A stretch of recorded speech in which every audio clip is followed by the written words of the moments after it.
la capacité et la puissance aérobie en endurance, eh bien on va parler d'endurance douce, d'endurance extensive, d'endurance active, d'endurance rapide, de puissance aérobie et une intensité encore plus faible, la régénération, qui a vraiment pour but d'augmenter les mitochondries que vous avez dans le muscle. La mitochondrie, c'est vraiment la petite usine qui sert à transformer le glucose en CO2 et en H2O en lui apportant de l'oxygène.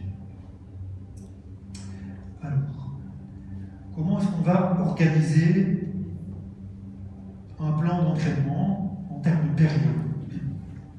Alors, on parle d'abord de microcycle. Un microcycle, c'est grosso modo une semaine d'entraînement. Et en général, quand vous parlez avec vos copains d'entraînement, la question qui se pose, c'est tu t'entraînes combien de fois par semaine? 2 fois, 3 fois, 5 fois, 7 fois, 10 fois pour les pros. Donc ça, c'est l'unité microcycle. Ensuite, on parle de mésocycle, c'est grosso modo 1 mois. Donc ce sont des blocs de 4 semaines, c'est le mésocycle. Et le macrocycle, ce sont des blocs qui vont varier de 4 à... oui, c'est ça, de 1 mois, oui, c'est ça, de 1 mois à 6 mois. On va rarement faire des macrocycles d'une année, c'est trop long en termes d'objectifs, et c'est pour ça que par le passé, on faisait déjà des coupures avec une saison hivernale et une saison estivale. Maintenant, pour les marathoniens, il y a les marathoniens de printemps et les marathoniens d'automne. Certains en font 2 sur l'année, c'est pas indispensable, hein, surtout pas, je pense même que c'est mieux d'en faire un par an. En tout cas, si on veut préserver sa santé. Mais donc, dans une planification annuelle, en général, on va essayer de mettre 2 voire 3 grands objectifs sur l'année. Donc ça, c'est ce qu'on appelle les macrocycles. Et donc après, on va planifier une carrière. Là, c'est vraiment pour les jeunes.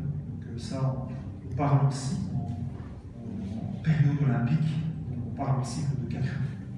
D'accord? Donc, microcycle, une semaine, mésocycle, 1 mois, macrocycle, grosso modo, 6 mois. Alors, le but d'un entraînement, c'est justement de ne pas faire tout le temps la même chose, parce que quand on stimule ses muscles, son esprit et son corps, le but du jeu, c'est d'aller chercher une surcompensation qui va faire que, progressivement, vos performances vont évoluer. Alors, lorsque vous faites un entraînement, avant de commencer, vous êtes à un certain niveau de performance, hein, et puis, lors de l'entraînement, vous allez les puiser dans vos réserves, énergétiques entre autres, et donc le stimulus de l'entraînement va faire que votre niveau de performance, à la fin de l'entraînement, si vous devez recommencer un deuxième, ça va être difficile de faire la même performance que si vous n'étiez pas entraîné. Donc votre niveau de performance diminue. Et puis, en fonction de la récupération, c'est ce qu'on appelle le processus de surcompensation, vous allez passer à un niveau de performance qui était supérieur à celui de départ. Et puis en fait, on va jouer avec tous ces cycles pour essayer progressivement de faire évoluer votre niveau de performance. Et c'est pour ça que les gens qui s'entraînent tout le temps de la même manière, à un moment donné, ils stagnent, voire ils régressent, parce que le corps il a besoin d'être stimulé en permanence de façon différente, si en tout cas on veut le faire progresser. Et donc le but du jeu, c'est que, en jouant avec les différentes sollicitations, les différents entraînements, et surtout les récupérations, eh bien, le niveau moyen va augmenter progressivement en essayant que le pic ici tombe le jour J de votre compétition, à savoir le 31 mars, si votre objectif du printemps c'est le semi-marathon. D'accord? C'est simple. Voilà. Alors, qui parmi vous pense qu'il faut s'entraîner beaucoup plus quand on ne progresse pas? Personne? Moi j'ai cru ça pendant longtemps. Je vous avoue. Hein. Quand j'étais à Louvain, j'ai écumé la bibliothèque de la faculté des sports, où j'allais voir les plans d'entraînement des Kenyans, de Sébastien Coe à l'époque, le gars qui courait en 41-73%. J'essayais d'appliquer ces techniques, et puis je remettais une couche, d'abord une couche, puis j'arrivais le jour de la compétition assez épuisé, et puis les coachs que j'avais à l'époque me remettaient une couche en plus, et puis je faisais apprendre la vitesse avec les sprinteurs, et puis faire un truc de pont. Et en fait, pendant pratiquement 10 ans, j'ai pu progresser. Je peux vous dire que c'est très frustrant. Et c'est vraiment le piège dans lequel tombe la majorité des gens. Même si théoriquement on pense qu'il ne faut pas enlever une couche, eh bien souvent, la plupart des gens qui cherchent la performance tombent dans ce piège. Je suis content que vous n'y soyez pas tombés, parce que vous n'avez pas de bras, parce que vous êtes déjà très fort. Mais en fait, ce qui se passe dans ce cas-là, c'est que lorsqu'on fait un stimuli, eh bien, on ne lui donne pas suffisamment de temps pour récupérer, et en fait, la courbe, au lieu de monter comme ça, la courbe de forme, elle diminue. C'est très con, hein, enfin, ça paraît très simple, mais c'est la base de l'entraînement, en fait. Alors, bien sûr, on peut, dans un microcycle, même dans un mésocycle, quand tout ça est bien calculé, et ça devient très mathématique, on peut jouer avec tout ça et faire, par exemple, des variantes avec des sommations de stimuli, où on va faire 3 entraînements très durs, et puis on va donner un temps de récupération un peu plus long, et on va aller chercher une surcompensation à la fin de la semaine.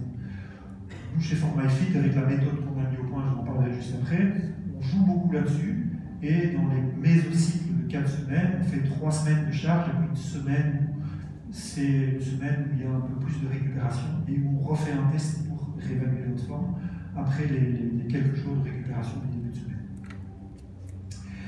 Et donc, vous avez tous déjà entendu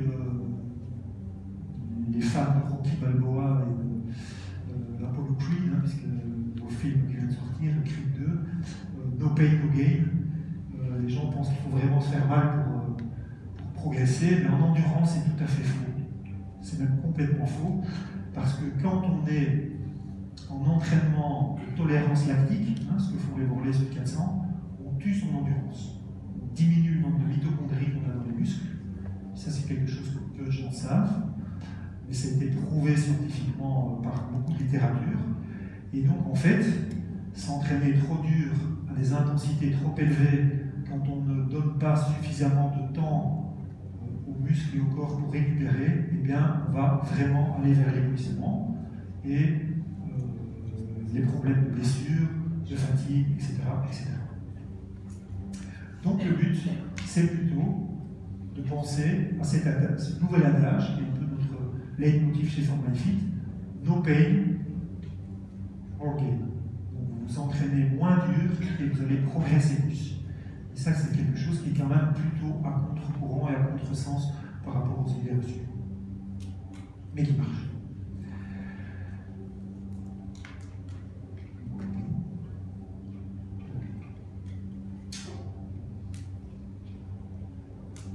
Alors, en général, quand vous vous êtes fixé un objectif, vous avez l'énergie, vous êtes hyper motivé, vous avez tout ce qu'il faut et vous espérez que le jour J, ça va être le jour magique où vous allez pouvoir enfin battre votre record. Hein. Qui espère battre son record sur le semi-marathon de Mons? 1, 2, 3, quand même. Ouais. Alors, pour que le 31 mars soit un moment magique, c'est important, au-delà de l'énergie que vous avez mis dans votre entraînement et le mois qui vous reste pour le mois qui vous reste, c'est de mettre une méthodologie, une stratégie qui fonctionne. Et donc, je vais vous parler quand même un peu de ForMyFit, il me reste 10 minutes. Le but avec ForMyFit, c'est de mettre à votre disposition une méthodologie dont je vais vous parler juste après, mais dans une technologie qui va vous permettre d'utiliser la méthode des plus grands champions, mais simplement avec votre smartphone. C'est relativement simple et facile d'utilisation. Et ça, c'est ce qu'on a fait chez ForMyFit. Alors, ForMyFit, je vous parlais de No Pain or Gain, pour parler français, parce qu'on est à Mons quand même, et Wallonie. C'est donc une méthode douce d'entraînement qui est basée évidemment sur toutes les dernières recommandations scientifiques par rapport à la physiologie de l'effort, par rapport aux méthodes d'entraînement et surtout par rapport à l'expertise de coach. Donc, chez ForMyFit, on a depuis le début travaillé avec Fernand Brasseur qui entraîne au CREB. Est-ce qu'il y en a qui connaissent Fernand ici peut-être 1, 2, 3, 4. Et puis on a travaillé vraiment avec le local, donc Vincent Rousseau, qui connaît Vincent Rousseau ici? Il y a des jeunes, hein. Donc pour les plus jeunes, Vincent a fait 2h07 au marathon en 1995, le jour où il lui a fait ça, c'était la deuxième meilleure performance mondiale de tous les temps. Record d'Europe, et ça a été même record du monde pendant quelques jours, parce que une semaine après, je pense que ça a été battu. Et il a été aussi champion du monde de semi-marathon en 93 à Bruxelles. Il a pas mal de records, notamment 5000 mètres en 13-10. Et il a le record de Belgique à bord du 5000 au marathon. Donc Vincent, en fait, quand il a rejoint l'équipe il y a 3 ans, nous a beaucoup challengé en disant qu'il n'y avait pas assez de kilomètres dans les plans qu'on faisait. En fait, après avoir discuté brièvement avec lui, il s'est vite rendu compte que toute la méthode qu'on avait mise en place, c'est ce que lui, intuitivement, avec Guy Pierrard à l'époque, son entraîneur, et puis ce qu'il a fait de façon très très intuitive par la suite, pour arriver au sommet comme il était, et que ça correspondait tout à fait à ce qu'il faisait, mais en termes de minutes d'effort. Et donc quand on a une VMA à 24 ou à 25 comme Vincent et qu'on fait une sortie d'1h30, ben oui, évidemment, on va faire plutôt 30 bornes, mais en 1h30. Par contre, si on a une VMA à 10 et qu'on va courir à 60 ou 70% de cette VMA à 10, et en 1h30, on ne va pas vraiment faire 30 km, on va plutôt en faire même pas 15. Et donc, en termes d'intensité d'effort, vous l'avez vu tout à l'heure quand on parlait des filières énergétiques, on ne parle pas en kilomètres, on parle en minutes d'effort, et les réserves énergétiques, etc. Ça se calcule plutôt en minutes d'effort. Et c'est pour ça, notamment dans la méthode Formalfit, on ne travaille jamais, même sur les longues sorties, sur des efforts de plus de 2 heures, même si psychologiquement les marathoniens ils ont besoin d'être rassurés, de faire des longues sorties. Alors ça va juste les rassurer sur le plan mental, mais sur le plan physique, la récupération qu'on va devoir mettre derrière ces longues sorties, on parle de plusieurs jours, ben elle va impacter votre mésocycle et peut-être même votre microcycle d'une semaine, et donc vous n'allez pas pouvoir en charge de travail faire aussi bien que si vous aviez travaillé avec des périodes de 2 heures. Donc ça c'est quelque chose de très compliqué à expliquer aux coureurs réguliers, habitués dans les clubs qui parlent est-ce que tu as fait ta sortie de 30 bornes avant un marathon. Et donc oui, ça marche pour les super coureurs, mais quelqu'un avec une VMA 12 ou de 13, il fait sa sortie de 30 bornes 15 jours avant son marathon, ça va être assez compliqué pour récupérer et être en forme aujourd'hui. Voilà. Et donc, comme je vous le disais tout à l'heure, notre méthode No Pain, More Gain pour avoir un jour magique, le jour de votre compétition. Ben, comment on structure ça dans un plan d'entraînement avec la méthode 12 de Formalfit? Ben, on travaille avec plutôt 2 gros mésocycles. La période de préparation avant un semi, il faut considérer 8 à 12 semaines idéalement. Et avant ça, soit on est déjà un bon coureur régulier et on peut passer directement sur ces 8 à 12 semaines de préparation spécifique. Si on commence aujourd'hui un plan Formalfit, on va être un peu juste pour être au top le 31 mars. Mais voilà, considérer minimum 8 semaines. Mais par contre, si on a déjà une bonne préparation physique générale, on peut passer ces 8 à 12 semaines de préparation physique générale. Donc, si on vient du canapé, qu'on a un vrai débutant et qu'on veut préparer un semi-marathon, on peut envisager de faire ça en 24 semaines, sans se griller, sans se brûler, sans risque majeur de blessure, si on fait ça de façon intelligente et en calculant correctement les charges de travail en termes de macrocycle, de mésocycle, de microcycle, et dans le microcycle, au niveau de l'unité d'entraînement, de jouer correctement avec les phases de récupération. Quand on fait du travail de VMA, on va commencer au début par du 30 secondes vite, 30 secondes lent, on fait ça combien de fois, avec ses répétitions, avec combien de séries, etc. C'est quelque chose qui n'est pas si simple, et en général, on regarde sur Internet un plan d'entraînement de base, et on fait une sorte de copier-coller de ce qu'on a vu, mais ça ne va jamais être adapté à vous, et surtout, ça ne va pas s'inscrire dans une planification où on augmente justement et les volumes et les intensités de façon calculée et raisonnée. Si vous avez un très bon coach, il va faire ça pour vous. C'est un travail qui est quand même vachement long. On a calculé ça parce qu'on travaille aussi avec différents clubs de foot de D1, notamment avec Olivier Crous à Mexel de Bourron. On a remarqué on a calculé que pour vraiment faire le calcul pour un joueur de foot, pour faire son plan de façon vraiment pro au niveau du travail de l'endurance, c'est grosso modo 1 heure, 1 heure et demie de travail quand on est très habitués à chipoter avec Excel.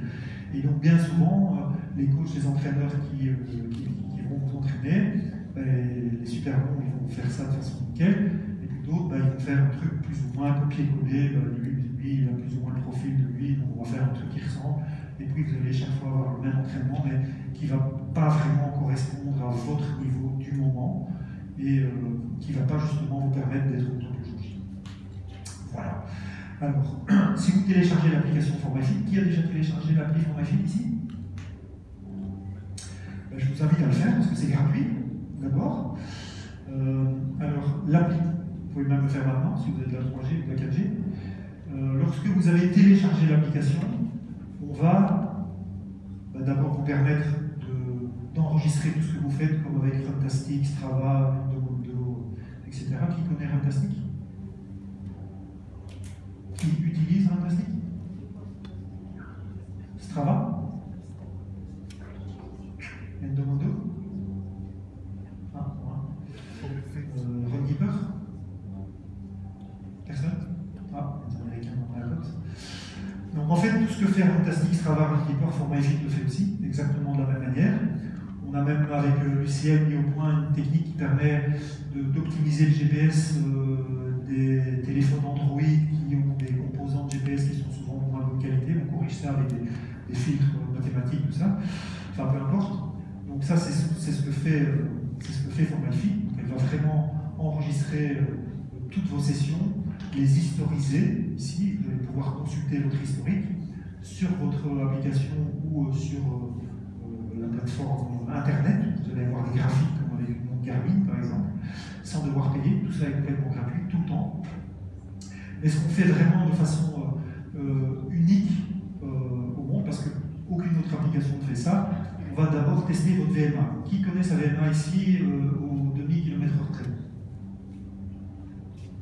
Bon. Je vous invite à tester votre VMA. Tous ceux qui ne la connaissent pas, parce que si vous voulez être au top niveau le jour J, c'est vraiment une donnée qui va permettre de travailler de façon assez professionnelle sans vous prendre la tête. Comment est-ce qu'on calcule sa VMA? Une fois que vous aurez téléchargé l'application, il y aura un gros bouton. Vous n'aurez pas tous ces boutons-là, il y aura un gros bouton ici, vous poussez dessus. On va vous demander de remplir votre profil, et puis on va directement vous demander de faire votre test de VMA. Si vous le connaissez, vous pouvez l'encoder manuellement. Et si vous ne le connaissez pas, un coach vocal va vous expliquer comment faire une session d'entraînement où vous allez pouvoir tester votre VMA. Comment ça marche? On commence par 10 minutes d'échauffement, puis vous aurez 3 fois d'élevé de genoux, 3 fois du tas-de-fesses, avec 20 secondes de récup à chaque fois, 3 accélérations, 3 minutes de repos où vous faites redescendre le cœur, et puis pendant 6 minutes, on va vous demander de faire la plus grande distance possible.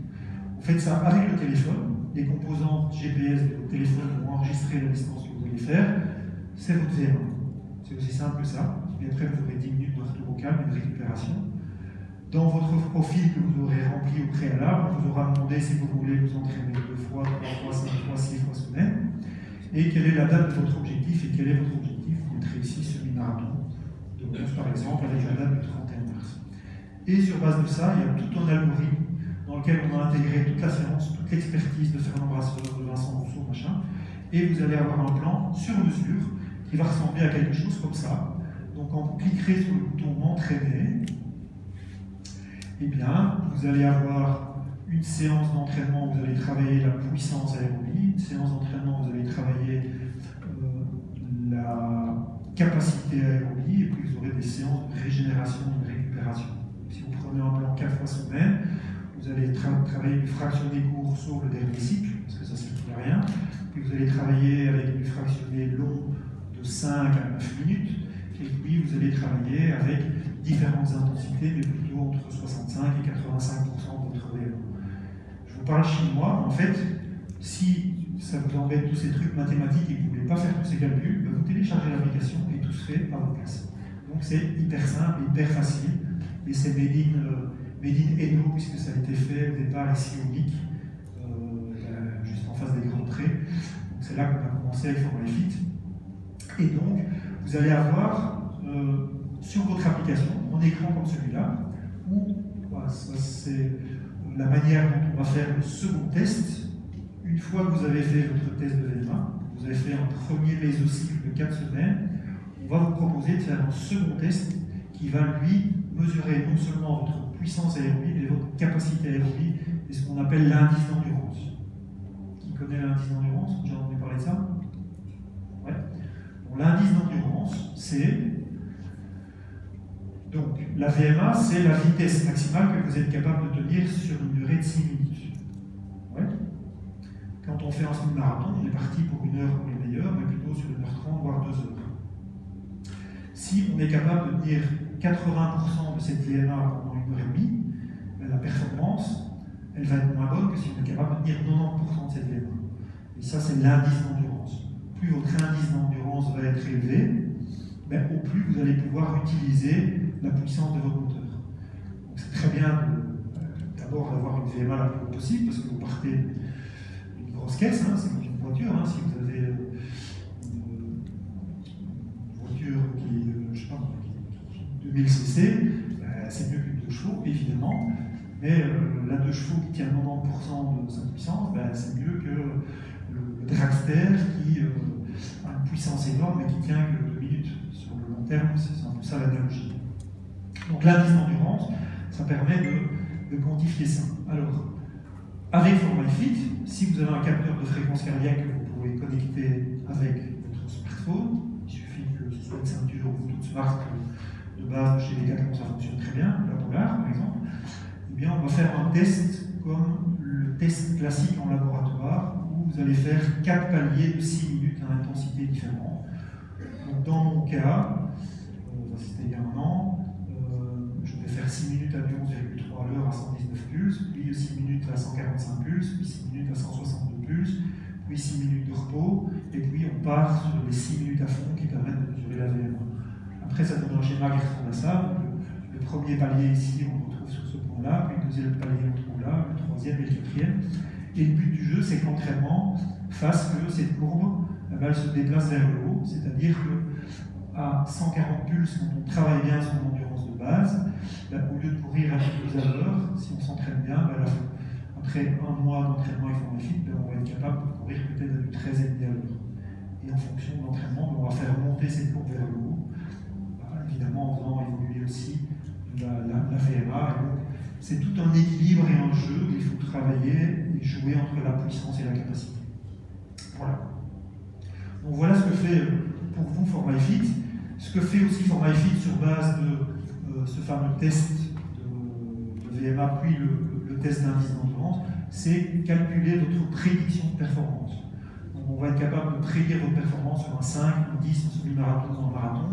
Par exemple, l'année passée, on a accompagné un groupe de 40 personnes du Sergio Oloni au marathon de New York, et notre prédiction de performance tombait à 5 minutes près sur 39 des 40 coureurs, sauf un qui est parti trop vite, qui s'est grillé et qui a fait 1 heure de plus. Mais pour tous les autres, on est tombé à moins de 5 minutes. Donc on est assez fiers de ça. On a fait une belle publication dans une grande revue scientifique avec ça. Donc c'est quand même assez intéressant de pouvoir justement avoir une bonne estimation de votre chrono. Et dans l'application, vous avez aussi un bouton ici, mode course, qui va vous permettre d'avoir un coaching dans les oreilles. Vous pouvez mettre votre musique et le coach va vous dire tous les kilomètres, voilà, on est parti sur les bases 2 et pour vous amener exactement au chrono que vous avez prédit sur base de nos tests. Voilà, je ne vais pas rentrer plus dans les détails sur l'application. Si vous avez des questions, vous pouvez me contacter sur l'adresse mail laurent@formyfit.com, formyfit c'est comme ça, ou support@formyfit.com. On répond dans les 24 heures en fait à toutes vos questions. Et donc, si vous souhaitez regarder et analyser toutes vos statistiques et que vous êtes un méga fan et que vous ne savez vraiment pas vous passer de votre montre Garmin, eh bien sachez que sur le site internet, en mettant le login password que vous avez utilisé sur l'application, vous avez plein de stats où vous voyez votre carte, le dénivelé, vos allures, les pulsations, vous allez pouvoir jouer, vraiment vous exciter avec tous ces graphiques, dont on ne fait pas grand chose si on ne met pas ça de façon raisonnée dans un plan d'entraînement structuré en fait. Voilà. Je vous montre quelques images de la nouvelle version qu'on a sortie la semaine passée et qui est, je trouve, assez jolie, faites vous direz.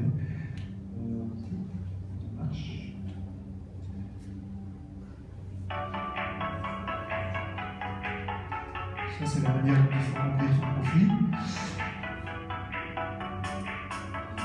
Voilà à quoi va ressembler notre écran lorsque vous allez l'ouvrir, l'historique, la carte, vous pouvez voir aussi sur l'application.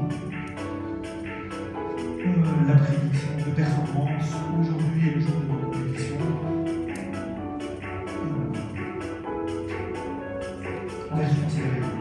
Il faudra la télécharger si vous voulez voir ça. Et c'est gratuit. Alors l'application Formative, si vous voulez, plan sur mesure, ça coûte 10 € par mois ou 100 € par an. Mais dans le cadre de la collaboration avec le semi-marathon de Mons, c'est complètement gratuit jusqu'au jour de l'épreuve. Et donc, pour ceux qui l'ont déjà téléchargé, ils peuvent déjà bénéficier de tout ça gratuitement, mais vous y avez encore droit jusqu'au 31 mars. Voilà, merci pour votre attention.